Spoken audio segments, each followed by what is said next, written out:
دشمن پر ہیبت طاری، آپریشن غضب للحق جاری۔ پاک افواج کے افغانستان میں کامیاب فضائی حملے، افغان طالبان اور فتنہ الخوارج کے ٹھکانوں سمیت فوجی تنصیبات نشانہ۔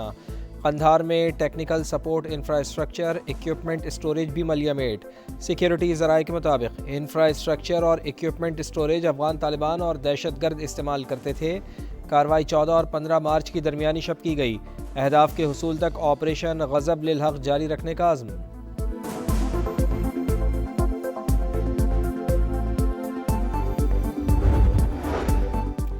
پاکستان کی افغانستان میں دہشت گردوں کے ٹھکانوں پر کارروائیاں جائز، بھارتی وزارت خارجہ کے ریمارکس مضحکہ خیز اور بلا جواز قرار۔ ترجمان دفتر خارجہ کے مطابق افغان سرزمین سے فتنہ الخوارج اور فتنہ الہندوستان سرگرم ہیں۔ دہشت گردوں کو بھارت کی فعال حمایت اور سرپرستی معلوم حقیقت ہے۔ افغانستان میں اپنے دہشت گرد نیٹ ورکس کی تباہی پر بھارت کی مایوسی بیانات سے ظاہر ہے۔ سننے میں آیا ہے کہ ایران کے نئے سپریم لیڈر ممکنہ طور پر زندہ نہیں، امریکی صدر کا نیا دعویٰ، کہا خبر افواہ بھی ہو سکتی ہے۔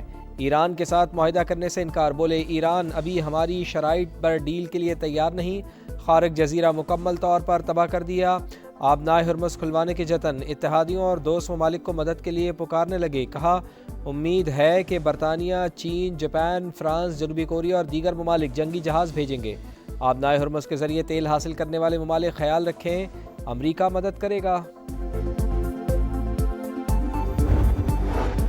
امریکی صدر کی ایرانی آئل تنصیبات پر مزید حملوں کی دھمکی، عالمی مارکیٹ میں خام تیل کی قیمتیں پھر بے قابو، برطانوی خام تیل کی قیمت $103 فی بیرل سے تجاوز، امریکی خام تیل کی قیمت $98.71 فی بیرل ہو گئی۔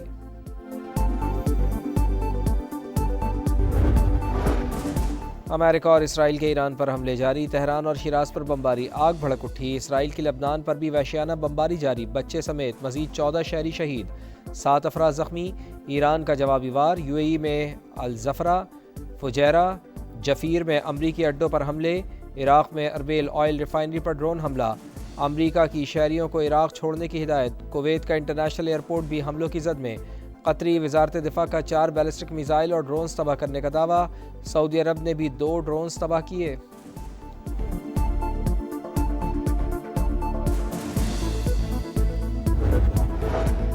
امریکہ نے UAE بیس سے ایران پر کروز میزائل داغے، ایران کا الزام، وزیر خارجہ عباس عراقچی کے مطابق خارق جزیرے پر میزائل دبئی کے قریب سے فائر کیے گئے۔ ایران کے اقدامات صرف دفاعی ہیں، متحدہ عرب امارات کی تردید۔ صدارتی مشیر نے واضح کیا کہ امارات خطے میں کشیدگی کم کرنے اور پرامن حل کا خواہاں ہے۔ UAE غلط معلومات پھیلانے پر 25 افراد کو حراست میں لے لیا، 2 پاکستانی، 17 بھارتی شامل۔ ایران کے مسلسل میزائل اور ڈرون حملوں کے باعث اسرائیل کا دفاعی نظام جواب دینے لگا۔ خبرساں ایجنسی کے مطابق اسرائیل کو میزائل انٹرسیپٹر کی قلت کا سامنا ہے۔ اسرائیل نے امریکہ کو صورتحال سے آگاہ کر دیا۔ برطانیہ کی جانب سے ہزاروں کی تعداد میں میزائل انٹرسیپٹر ڈرونز مشرق وسطیٰ بھیجنے کی تیاری۔ خبرساں ایجنسی کے مطابق برطانوی وزیر اعظم نے اتحادیوں کی درخواست پر غور کرنا شروع کر دیا۔ عالمی امن کے دعوے داروں نے اسکولوں اور اسپتالوں کو نشانہ بنایا، ایرانی صدر نے فوٹیج جاری کر دی، کہا عالمی امن کے دعوے داروں نے اسٹیڈیمز اور ثقافتی مقامات پر حملے کیے۔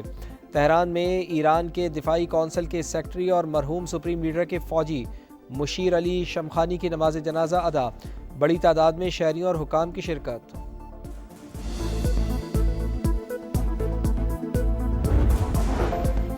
ایران پڑوسی ممالک کو نشانہ نہ بنائے، حماس کا مشورہ، امریکہ اور اسرائیل کے حملوں کا جواب دینا ایران کا حق ہے، حق دفاع کے باوجود خطے کے ممالک پر حملے کرنے سے گریز کرے، تہران قانونی طریقے سے جواب دے سکتا ہے، خطے کے تمام ممالک امریکی جارحیت ختم کرنے کے لیے کوششیں کریں، ترکیے کو جنگ میں دھکیلنے کی کوشش ناکام ہوں گی۔ صدر رجب طیب اردوان کا دو ٹوک بیان، کہا تنازع کے خاتمے کے لیے سفارتی کوششیں کر رہے ہیں۔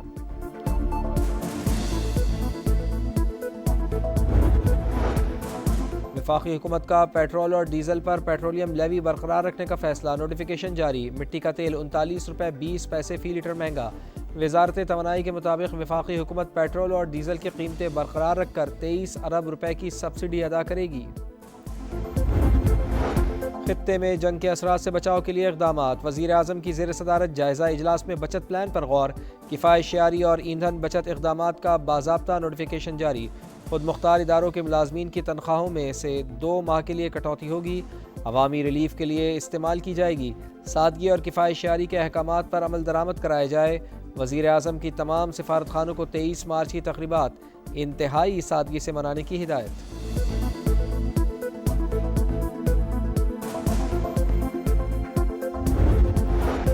مشرق وسطی کی صورتحال، پاکستان کو ٹرانس شپمنٹ کارگو ہب بنانے کی تیاری، انٹرنیشنل بحری جہازوں کو کراچی بندرگاہ کے باہر سامان پارک کرنے کی اجازت دینے کا فیصلہ۔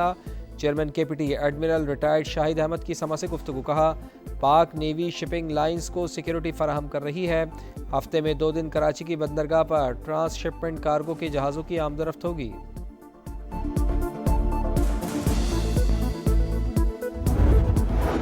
صدر آصف علی زرداری سے ڈاکٹر خالد مقبول صدیقی کی ملاقات، وفاقی وزیر داخلہ بھی موجود۔ پیپلز پارٹی قیادت کا صدر مملکت کے خلاف بیانات پر شدید اظہار ناراضی، اس وقت محاذ آرائی نہیں، سیاسی استحکام کی ضرورت ہے۔ محسن نقوی کی پاکستان پیپلز پارٹی اور ایم کیو ایم کے درمیان سیاسی کشیدگی کم کرانے کی کوششیں۔ خطے میں جنگ کے اثرات سے بچاؤ کے لیے اقدامات، وزیر اعظم کی زیر صدارت جائزہ اجلاس میں بچت پلان پر غور، کفایت شعاری اور ایندھن بچت اقدامات کا باضابطہ نوٹیفیکیشن جاری۔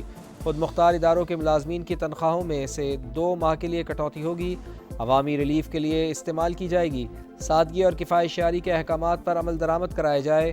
وزیر اعظم کی تمام سفارت خانوں کو 23 مارچ کی تقریبات انتہائی سادگی سے منانے کی ہدایت۔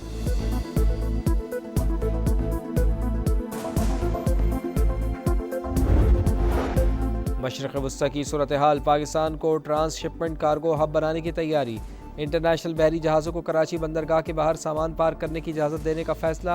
چیئرمین کے پی ٹی ایڈمرل ریٹائرڈ شاہد احمد کی سما سے گفتگو، کہا پاک نیوی شپنگ لائنز کو سیکیورٹی فراہم کر رہی ہے، ہفتے میں 2 دن کراچی کی بندرگاہ پر ٹرانس شپمنٹ کارگو کے جہازوں کی آمد و رفت ہوگی۔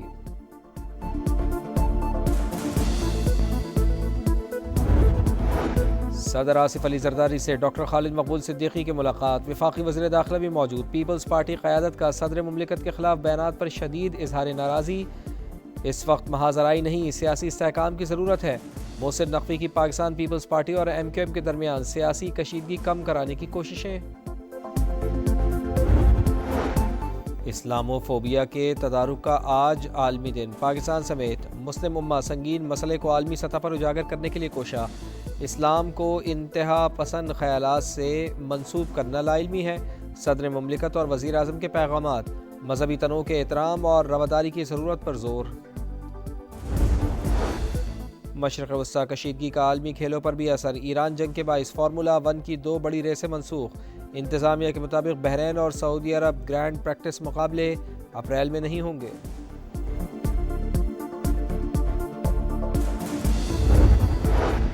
اور سیریز جیتنے کا مشن، پاکستان اور بنگلہ دیش کے درمیان تیسرا اور فیصلہ کن ون ڈے آج ہوگا۔ دونوں ٹیمیں دوپہر 1:15 بجے ڈھاکہ میں ٹکرائیں گی۔ شاہین میچ جیت کر سیریز جیتنے کے لیے پرعزم، دوسرے ون ڈے میں رن آؤٹ ہونے پر غصے میں سامان پھینکنے اور مہدی حسن میراث کو نامناسب اشارہ کرنے پر سلمان علی آغا کے خلاف آئی سی سی کا ایکشن، 1 ڈی میرٹ پوائنٹ دے دیا۔